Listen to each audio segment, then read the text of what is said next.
It's 7 o'clock Central African time. This is the SABC's Prime News coming to you live from Johannesburg. Hello, I'm Peter Ndora. Thanks for joining us. And these are tonight's top stories.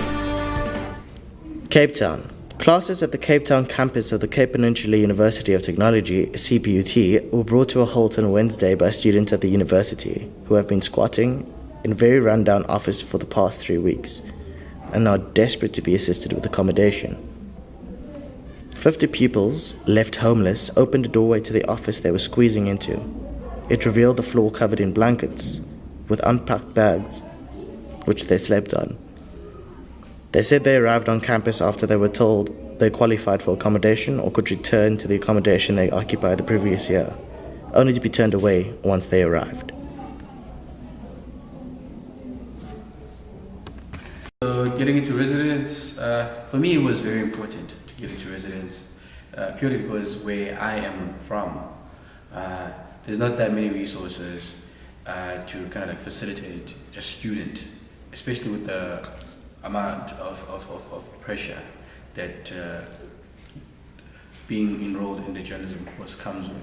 So for me it was a huge problem, and it was a necessity actually to get into res. Right.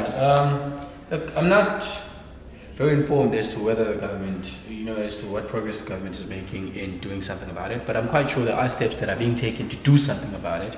But I am, however, of the impression that the campus, in as much as it may not look that way, I am of the impression that the campus is actually doing something about the shortage of residences. I, however, do think that they are acting slow. And this is very evident in the pressure that has come with the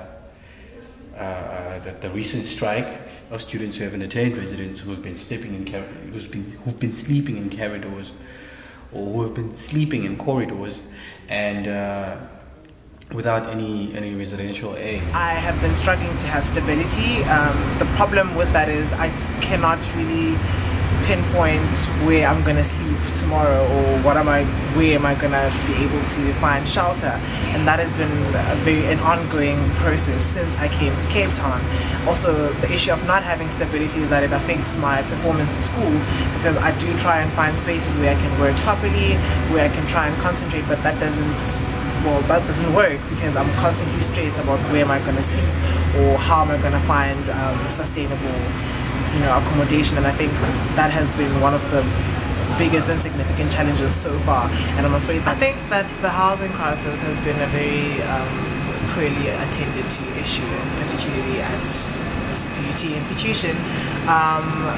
It has been an issue in almost all the campuses and the institutions in South Africa, and I think particularly in my institution it has not been addressed as properly as I would have liked.